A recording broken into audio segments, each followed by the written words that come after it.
Welcome back to another random snorkeling adventure. So today I'm in a creek in the middle of woods in pretty much nowhere, southern Alabama. You guys know the rules. I don't know what all I'm gonna see snorkeling in here. It's time to suit up, find out.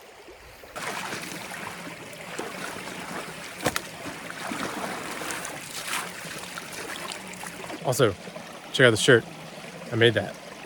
Well, I didn't actually make the shirt. It's a Life is Good shirt because they're like the most comfortable shirts on the planet. But I did carve that out in the liner cut, and it's a block print. And it turned out pretty cool. A little bluefin killifish.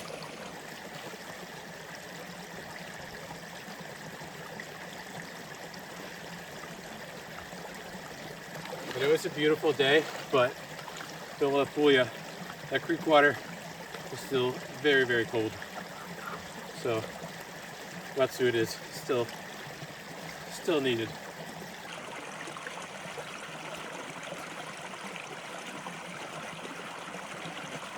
All right, one small issue.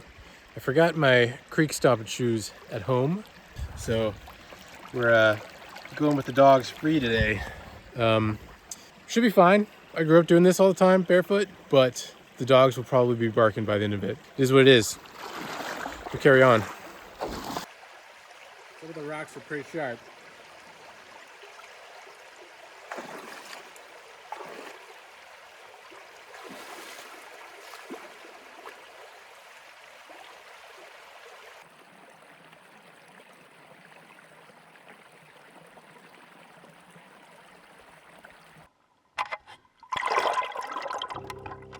As my head broke the surface, I found myself immersed in a golden, milky world.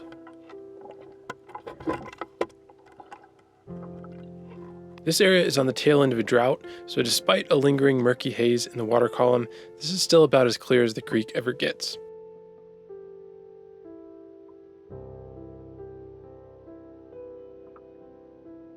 As my unarmored feet had already detected, the substrate of the creek was quite rocky. In certain areas, armies of aquatic snails clung to the thin layer of green vegetation covering the submerged stones. Sometimes the underwater life in a creek isn't immediately obvious. My initial assessment of my aquatic surroundings was pretty much just rock, sunlight, and snails, which, let's be real, these are all worthy things to look at, but I know there's more life to be found. I just gotta keep looking.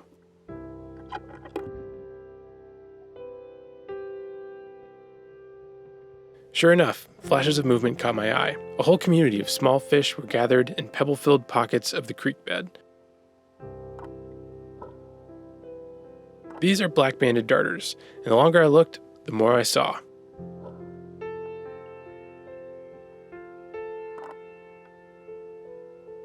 Unlike many fish, darters typically don't swim freely in the water column, but instead use their pectoral fins to cling to the surface of the features of the creek bed, occasionally using their tail for an extra boost against the current.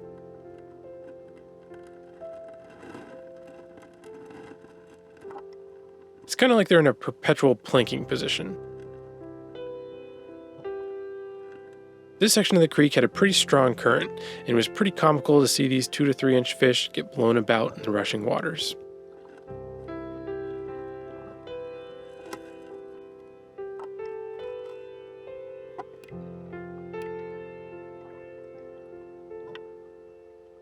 I also spotted what I believe is a male coastal darter. That stripe below his eye is a good giveaway, and you can also see the vibrant peripheral blues and reds as he's developing his breeding colors. Since a lot of darters are pretty small, they can be overlooked from above the surface. But let me tell you, these spunky little fellows are incredibly fun to watch.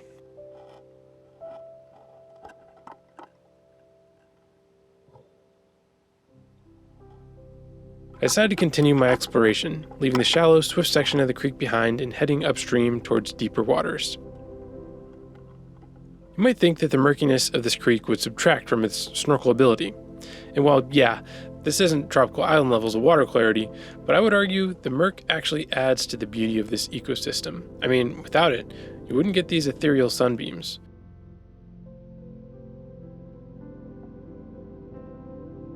I came across this gnarly section of rock, which looked incredibly cool, but I was very grateful this part of the creek was deep enough so I didn't have to subject my feet to this lunar-looking cheese grater. But then, as I came to a bend in the creek, the rock changed to fine sand. The sandy bank sloped down into a deep pool, where the murkiness factor increased, but also the chance to find more wildlife. The deep pool had accumulated quite a collection of sunken trees and branches. I was doing my best to methodically search around the mall, looking for any signs of life I could find.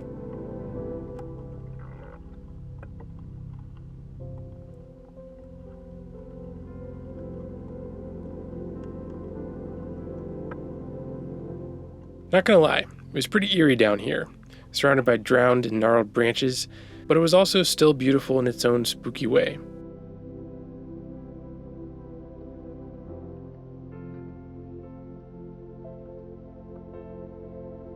Through the red haze, I did catch a fleeting glimpse of a small group of black-tail red horse suckers cruising by. And then I came across this bluegill sunfish. He was keeping busy looking for bits of food on the bottom of the creek.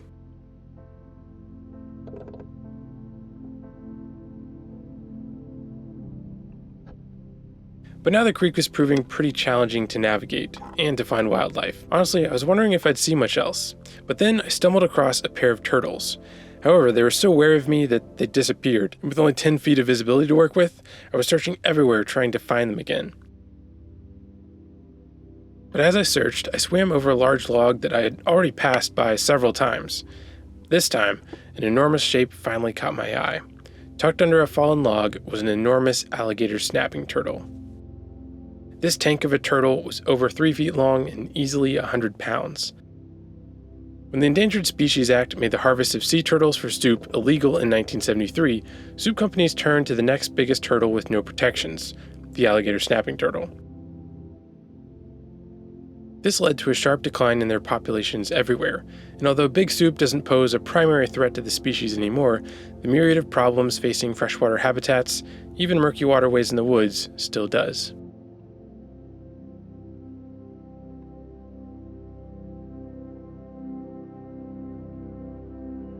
The turtle was just there, laying contentedly unknown in the gloom on the bottom of the creek.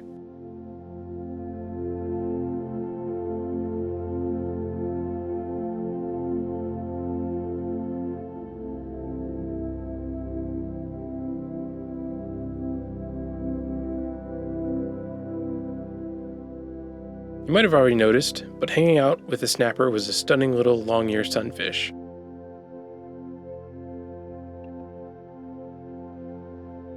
The sunfish was not at all intimidated by me or the dinosaur turtle, and proceeded to creek-mogged the both of us.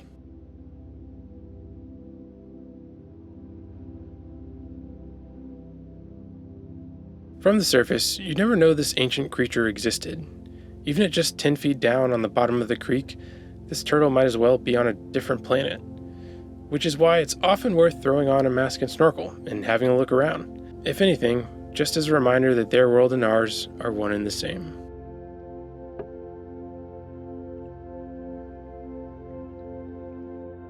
I've said it before, and I'll say it again. Never underestimate the power of a trip to the creek, even if it's murky and in the middle of nowhere.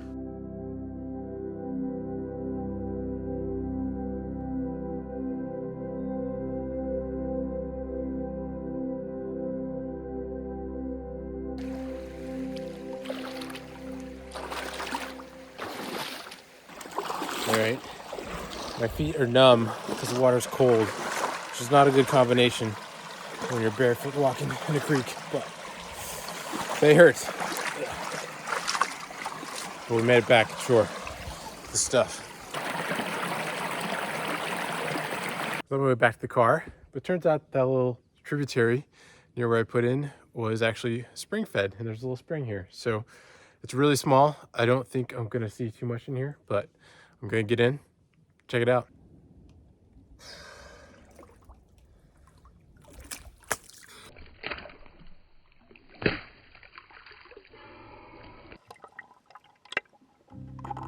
Anyways, the spring was indeed very small. I imagine it's a locally popular swimming hole in the summertime. There's a little domed opening where clear blue water flowed up and out of the ground.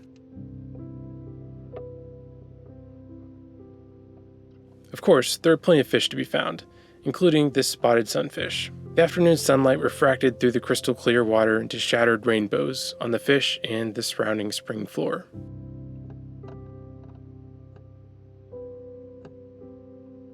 Although there wasn't much vegetation around the bowl of the spring, further downstream, a group of red-eyed chub filtered through a tiny field of pennywort and some aquatic grasses.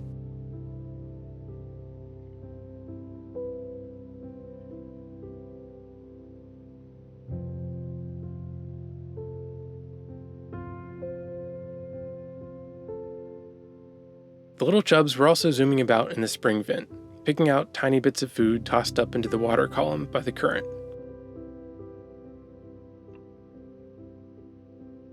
The extra visibility is nice, but I wouldn't say this place is categorically more beautiful than the creek.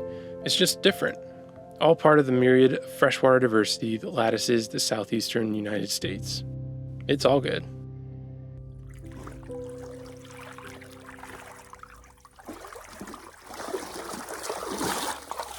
Not too bad for a random snorkeling adventure, especially see that AST in the bottom of that Murky Creek. It's pretty great. And a bonus spring on top. Good reminder, there's still mysteries to be found, even in Murky Creeks. If you're willing, throw on a mask, check it out. Oh man, what's going on? Oh, there you go. Anyways, a little bit shorter one today, but as always, thank you guys for watching.